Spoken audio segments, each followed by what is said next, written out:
Praise the Lord. सभी को प्यार भरी जय मसीह की पवित्र आत्मा की आवाज चैनल के ऊपर आप सभी परिवारों का स्वागत है। मेरे प्रिय भाई बहनों, परमेश्वर के सत्य वचन में से आज फिर से मैं आपके रूबरू लेकर आई हूँ।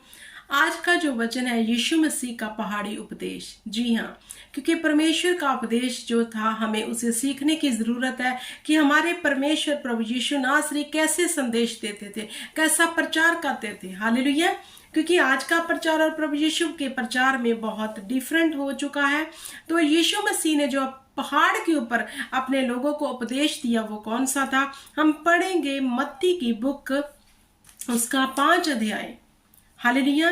वह इस भीड़ को देखकर पहाड़ पर चढ़ गया और जब बैठ गया तो उसके चेले उसके पास आए और वह अपना मुंह खोलकर उन्हें ये उपदेश देने लगा।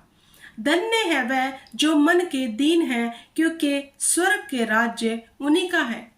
प्रभु यीशु मसीह जहां उपदेश देने लगे पहाड़ के ऊपर, लोगों को परमेश्वर के बारे में बताने लगे, पिता के बारे में बताने लगे, तो परमेश्वर ने कहा धन्य है वह जो मन के दीन है, क्योंकि स्वर्ग का राज्य उन्हीं का है। तो मेरे प्रिय भाई बहनों, अगर हम स्वर्ग के राज्य में प्रवेश करना चाहते हैं तो प्रभु यीशु मसीह जहां हमें सिखा रहे हैं कि धन्य होंगे वह जो दीन होंगे, मन के दीन, सच में दीन, बातों से नहीं। क्योंकि बातों से तो हम बहुत अच्छे बनने की कोशिश करते हैं, लेकिन परमेश्वर कहता है धन्य है वह जो मन के दीन है, क्योंकि स्वर्ग का राज्य आप ही का होगा। फिर आपसे परमेश्वर के राज्य को कोई छीन नहीं सकता। तो आगे वचन कहता है 4 में, धन्य है वह जो शोक करते हैं, क्योंकि वह शांति को पाएंगे। मेरे प्रिय भाई बहनों, आज अगर आपने परमेश्वर को जान लिया फिर भी आपके जीवन में कुछ ऐसी परिस्थितियां बनी हुई हैं, निराशा में है, लेकिन आप परमेश्वर के साथ खड़े और अड़े हैं, उन परिस्थितियों को देखते नहीं, लेकिन सिर्फ अपना चित्त परमेश्वर के वचन पे लगाया और उसी को पूरा करने में दिन रात रहते हो और परमेश्वर का धन्यवाद करते हो, तो परमेश्वर कहते हैं धन्य आप। अगर आप शोक करोगे अपनी परिस्थितियों के कारण लेकिन परमेश्वर को कभी नहीं छोड़ोगे, तो परमेश्वर कहते हैं धन्य होगे जो शोक करते, क्योंकि वे शांति को पाएंगे। हालेलुया। फिर वह शांति जो परमेश्वर की अवधि है, हमें उससे कोई छीन नहीं सकता। नहीं तो बहुत सारे लोग हैं, तो थोड़ी सी परिस्थिति आती घबरा जाते हैं, कुड़कुड़ाने लग जाते हैं, लेकिन प्रभु यीशु कहते हैं धन्य है वह जो शोक करते हैं, क्योंकि वह शांति को पाएंगे।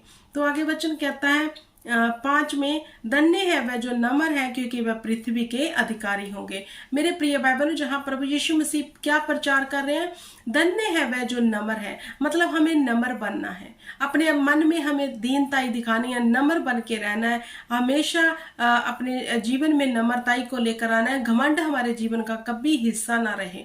अगर हम घमंडी हैं, नम्र नहीं है, तो हम परमेश्वर के राज्य के भी योग्य नहीं है। अगर हम सच में नम्र हैं, हम दीन है, हम में घमंड नहीं है, क्योंकि घमंड करने के लिए बेशक हमारे पास बहुत सी ऐसी चीजें हों, लेकिन फिर भी हम घमंड नहीं करते। हम बिल्कुल नम्र बन के रह रहे हैं कि खुदावंद ने हम पर फजल किया, इसलिए हमारे पास ये सब कुछ है, हम उसी पे घमंड करते हैं, हम अपने आप को नम्र बना के रखते हैं।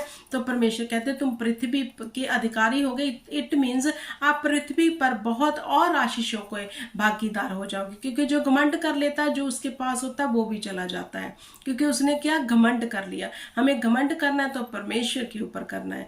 आगे वचन कहता है धन्य है वह जो धर्म के भूखे और प्यासे हैं, क्योंकि वह तृप्त किए जाएंगे। अगर आप परमेश्वर के लिए भूखे और प्यासे हैं और उसके राज्य के लिए कोई काम करना चाहते हैं और रूहों को बचाना चाहते हैं, आपको पता है परमेश्वर कहते हैं आप तृप्त किए जाओगे। आपको हर वो चीज परमेश्वर आशीष देगा, वो आत्मिक दानों वरदानों से परमेश्वर आपको और भर देगा। अगर आप परमेश्वर को प्यास दिखा रहे हो, किन लोगों के जीवन में परमेश्वर अपने दान और वरदान देता है, जो भूखे और प्यासे हैं, फिर वह तृप्त किए जाएंगे, उन्हें शांति मिलेगी कि नहीं खुदावंद हमारे साथ है, वो काम कर रहा है। हालेलुया। आगे वचन कहता है धन्य है वह जो दयावंत है, क्योंकि उन पर दया की जाएगी। अगर हम दया करने वाले हैं तो मेरे प्रिय भाई बहनों, परमेश्वर वचन जो सिखाता है फिर आप पर भी दया की जाएगी। अगर हम दया करने वाले नहीं हैं तो हम पर भी दया नहीं होगी। तो हमें अपने जीवन में ये देखने की जरूरत है, अगर हमारे पास कोई ऐसा शख्स आता है, हमसे कुछ मांगता है, अगर हमने उस पर तरस खा के उसे वो चीज नहीं दी, तो हम दया करने वाले नहीं हैं। तो परमेश्वर कहते हैं अगर तुम दया करने वाले हो तो तुम पर भी दया की जाएगी। अगर हम चाहते हैं स्वर्ग का परमेश्वर हम पर दया करे तो हमें भी उन गरीबों मजलूमों की मदद और सहायता करने वाले होने चाहिए, अगर हम परमेश्वर की दया को अपने जीवन में चाहते हैं तो। हालेलुया। आगे वचन कहता है धन्य है वह जिनके मन शुद्ध हैं, क्योंकि वह परमेश्वर को देखेंगे। अगर हमारे मन शुद्ध हैं, हम अपने शब्दों से तो अपने आप को बहुत अच्छा बनाते हैं, लेकिन हमारा अंदर जो है वो अच्छा नहीं है, वो परमेश्वर को भाता नहीं। अगर हमारे मन शुद्ध है तो आप परमेश्वर को देखेंगे। हालेलुया। तो परमेश्वर चाहते हैं हम अपने मनों को शुद्ध रखें, क्योंकि मन में बुरे विचार आते हैं, मन में बुरी कल्पनाएं आती हैं। तो इन कल्पनाएं, बुरी कल्पनाएं ना आए, अच्छे विचार रहे, हमें परमेश्वर के साथ जुड़े रहना चाहिए।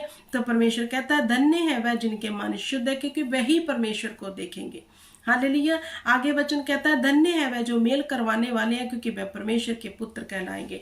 अगर आप रूहों का परमेश्वर के साथ मेल मिलाप करवाने वाले हो तो आप परमेश्वर के सन एंड डॉटर कहलाएंगे।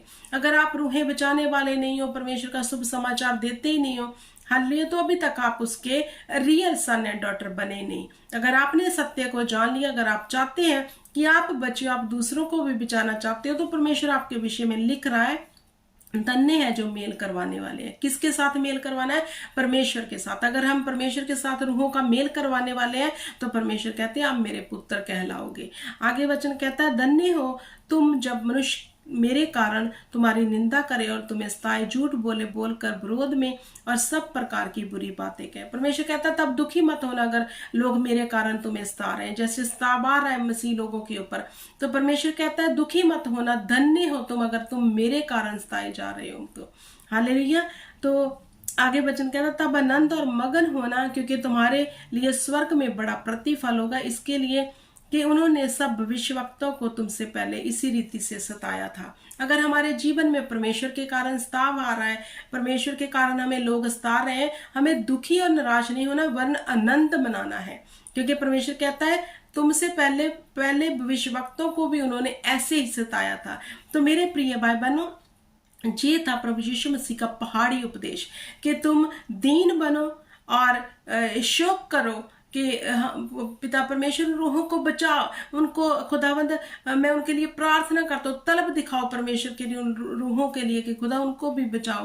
तो और परमेश्वर कहते दयावंत बनो कि तुम पर भी दया की जाएगी, मेल किराने वाले बनो, अपने मनों को शुद्ध रखो। हालेलुया। परमेश्वर हमसे चाहते हमारा जीवन क्लीन हो, साफ हो, सुथरा हो। हालेलुया। जहाँ परमेश्वर ने कुछ ऐसा नहीं कहा कि तुम इतना बोधो तो इतना काट लोगे। परमेश्वर कहता है दीन बनो, हम्बल बनो, अपने मनों को शुद्ध रखो ताकि तुम मेरे राज्य में प्रवेश करो। अगर आप स्वर्ग में प्रवेश करना चाहते हो मेरे प्रिय भाई बहनों, तो परमेश्वर की सिद्ध दिशा पर चलो, क्योंकि वही हमें अपने स्वर्ग का अधिकारी बनाएगा। अगर हमारे मन शुद्ध है, हम दीनताई के साथ चलते हैं, हमारे जीवन में कोई ऐसी बात नहीं जो वचन के विपरीत है, तो खुदावंद हमें जो है स्वर्ग के अधिकारी बनाएंगे, अपने सन एंड डॉटर बनाएंगे। हालेलुया। आई होप कि आपको समझ आ गया होगा। ऐसा जीवन जीने के लिए परमेश्वर के आगे प्रार्थना करो ताकि आप खुदावंद को देख सको। Hallelujah. Praise the Lord. God bless you everyone.